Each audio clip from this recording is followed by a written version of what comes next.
आकाशवाणी भोपाल से प्रस्तुत हैं प्रादेशिक समाचार।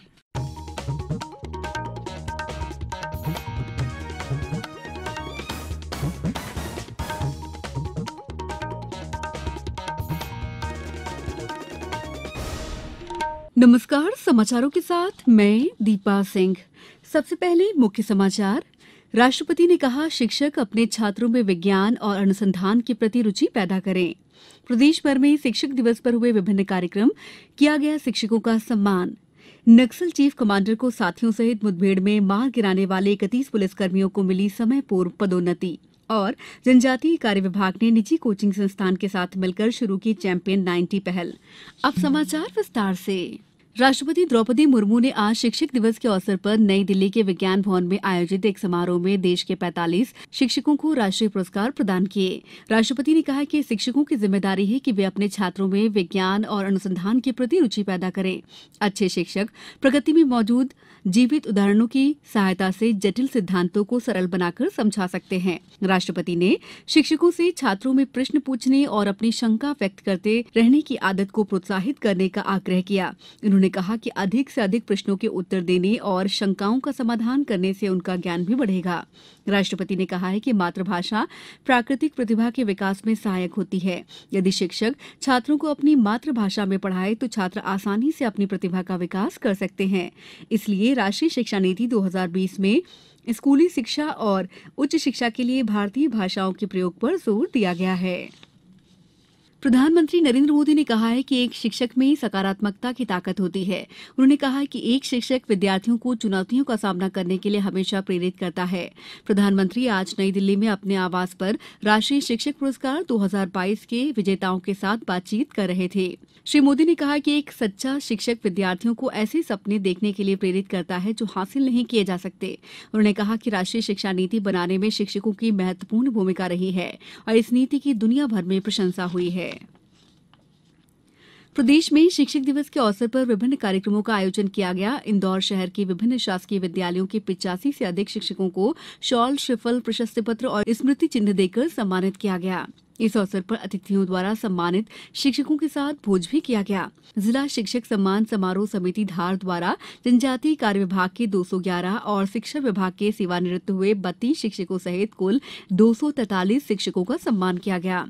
बैतूल में भारत भारती विद्यालय में आचार्य सम्मान समारोह के रूप में मनाया गया, जहां क्षेत्रीय सांसद दुर्गादास उइके, विद्या भारती जनजातीय शिक्षा के राष्ट्रीय सह संयोजक बुद्धपाल सिंह ठाकुर, भारत भारती के सचिव मोहन नागर ने विद्यालय के करीब 40 आचार्य और दीदियों को उपहार देकर सम्मानित किया। शासकीय उत्कृष्ट उच्चतर माध्यमिक विद्यालय माधवनगर उज्जैन में शिक्षक दिवस के अवसर पर शिक्षकों का सम्मान समारोह और निःशुल्क विधिक साक्षरता और जागरूकता शिविर का आयोजन किया गया।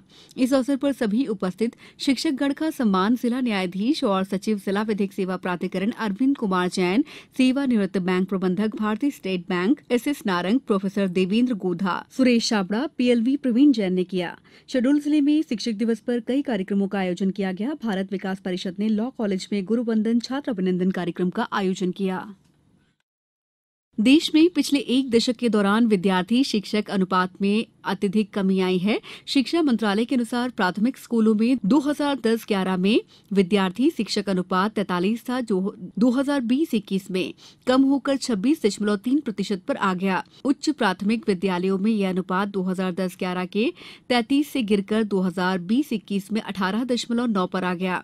शिक्षा के विभिन्न स्तरों पर विद्यार्थी शिक्षक अनुपात दर्शाता है कि बच्चों को पढ़ाने के लिए पर्याप्त संख्या में शिक्षक उपलब्ध हैं। विश्वविद्यालय अनुदान आयोग ने शिक्षक दिवस के अवसर पर आज 3 शोध अनुदान और 2 फेलोशिप योजनाओं का शुभारंभ किया। इनमें सिंगल गर्ल चाइल्ड के लिए सावित्री बाई ज्योतिराव फुले फेलोशिप और doctor Radhakrishnan UGC post doctoral fellowship शामिल है। समाचारों में वक्त है ब्रेक का। ये समाचार आप आकाशवाणी भोपाल से सुन रहे हैं। हमारे समाचारों को अब आप कभी भी और कहीं भी अपनी सुविधा के अनुसार सुन सकते हैं। ये समाचार बुलेटिन YouTube, ट्विटर और फेसबुक पर AIR न्यूज भोपाल पेज पर सुने जा सकते हैं। इसके अलावा आप हमारी वेबसाइट newsonair.nic.in पर या फिर AIR न्यूज ऐप पर भी समाचार सुन सकते हैं। ब्रेक के बाद समाचारों में आपका एक बार फिर स्वागत है। नक्सल चीफ कमांडर नागेश उर्फ राजू को साथियों के साथ मुठभेड़ में मार गिराने वाले 31 पुलिस अधिकारी कर्मचारियों को आज सम्मानित किया गया। साथ ही इन पुलिसकर्मियों को समय पूर्व पदोन्नत भी किया गया। बालाघाट जिला मुख्यालय स्थित पुलिस लाइन में आज एक सम्मान समारोह का आयोजन किया गया। इस समारोह में मुख्यमंत्री ने 31 पुलिसकर्मियों को आउट ऑफ टर्न प्रमोशन पदोन्नति देते हुए उन्हें बैच लगाकर सम्मानित किया। इस मौके पर केंद्रीय मंत्री फग्गन सिंह कुलस्ते, गृह मंत्री डॉक्टर नरोत्तम मिश्रा, पर्यावरण मंत्री हरदीप सिंह डंग समेत अन्य प्रतिनिधि और पुलिस अधिकारी मौजूद थे। गौरतलब है कि मुख्यमंत्री शिवराज सिंह चौहान ने स्वतंत्रता दिवस पर नक्सल उन्मूलन अभियान में अदम्य साहस का परिचय देने वाले बालाघाट जिले के 31 पुलिसकर्मियों को समय से पूर्व पदोन्नति देने की घोषणा की थी। उसी संबंध में ये आयोजन किया गया। जनजातीय कार्य विभाग ने निजी कोचिंग संस्थान फिटजी के साथ मिलकर चैंपियन 90 पहल शुरू की है।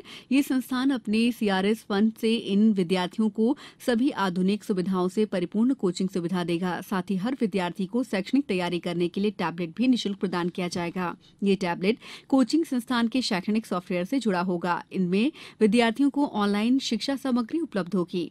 साथ ही उन्हें अन्य जरूरी शैक्षणिक किताबें भी उपलब्ध करवाई जाएंगी। जनजातीय कार्य आयुक्त संजय सिंह ने नवोदय शासकीय स्कूल कटारा हिल्स में चैंपियन 90 योजना का शुभारंभ किया। उन्होंने कहा कि ये एक सुअवसर है जिससे बच्चे अपने सपनों को साकार कर सकते हैं। राज्य सरकार ने इलेक्ट्रॉनिक्स मैन्युफैक्चरिंग सेक्टर के समुचित विकास के लिए नीति तैयार करने, राष्ट्रीय और अंतर्राष्ट्रीय स्तर की कंपनियों से समन्वय स्थापित कर निवेश आकर्षित करने और संबंधित क्षेत्र में R&D को बढ़ावा देने के लिए टास्क फोर्स का गठन किया है। इलेक्ट्रॉनिक्स विनिर्माण और कौशल उन्नयन की संभावनाओं पर विचार करना, इलेक्ट्रॉनिक्स और सेमी कंडक्टर क्षेत्र में डिजाइन और रिसर्च और डेवलपमेंट आदि को प्रोत्साहित करना टास्क फोर्स के गठन के उद्देश्य में शामिल है। टास्क फोर्स के अध्यक्ष मध्यप्रदेश राज्य नीति और योजना आयोग के vice chairman doctor Sachin Chaturvedi हैं। टास्क फोर्स देश के अन्य राज्यों की इलेक्ट्रॉनिक सेक्टर संबंधी नीतियों का अध्ययन कर प्रदेश की आवश्यकता के अनुसार 2 माह के भीतर राज्य इलेक्ट्रॉनिक्स नीति का प्रस्ताव तैयार करेगी। केंद्रीय कृषि और किसान कल्याण मंत्री नरेंद्र सिंह तोमर ने श्योपुर जिले के गोरस में एनडीआरआई के पशु नस्ल सुधार कार्यक्रम का शुभारंभ करते हुए कहा कि गोरस क्षेत्र के गिर गाय और प्रक्षेत्र के रूप में विकसित किया जाएगा। उन्होंने कहा कि आने वाले 5 सालों में क्षेत्र की एक विशेष पहचान बनेगी। यहाँ पशुपालन के क्षेत्र में देश के सबसे अग्रणी संस्थान राष्ट्रीय डेयरी अनुसंधान संस्थान करनाल द्वारा गिर नस्ल के संरक्षण, संवर्धन और गौ दुग्ध उत्पादन और चरागाह विकास के क्षेत्र में कार्य किए जाने की आज से शुरुआत की गई है। इस अवसर पर दुग्ध प्रशीतन क्षेत्र सिलपुरी का लोकार्पण भी किया गया। कार्यक्रम के दौरान एनडीआरआई की ओर से पशुपालकों को स्वास्थ्य किट का वितरण किया गया। भारतीय सूचना सेवा के पूर्व वरिष्ठ अधिकारी एस श्रीनिवासन का चेन्नई में देहांत हो गया। वे 81 साल के थे। श्रीनिवासन ने आकाशवाणी के समाचार सेवा प्रभाग के लिए स्टाइल बुक तैयार करने में महत्वपूर्ण भूमिका निभाई थी। अब कुछ समाचार संक्षेप में। खंडवा जिले में मां तुझे प्रणाम योजना के अंतर्गत सीमा दर्शन के बाद राष्ट्रीय सेवा योजना के स्वयंसेवक पायल जितेंद्र चौहान, अंकित फरकले और श्रेया पांडे द्वारा अटारी बॉर्डर भारतीय सीमा की मिट्टी लाई गई। तीजा दशमी के मौके पर आज आगरमालवा जिले के विभिन्न स्थानों पर धार्मिक कार्यक्रमों का आयोजन कर श्रद्धालुओं ने नाग मंदिरों पर निशान चढ़ाए। गुना जिले के शासकीय कस्तूरबा कन्या महाविद्यालय में सेना भर्ती जागरूकता शिविर का आयोजन किया गया। शहडोल जिले में 3 नगरीय निकायों की चुनावी गतिविधियां शुरू हो गई हैं, जिसे देखते हुए धरना, जुलूस, आम रक्षा, आम सभा, बाहरी व्यक्तियों के आवागमन के संदर्भ में प्रतिबंधात्मक आदेश जारी किए गए हैं। नर्मदापुरम जिले में आयुष विभाग द्वारा बनाए गए आयुष क्योर ऐप में आयुर्वेद, होम्योपैथी, यूनानी चिकित्सा के विशेषज्ञ चिकित्सकों द्वारा निःशुल्क परामर्श दिया जा रहा है। इस बुलेटिन में इतना ही। नमस्कार।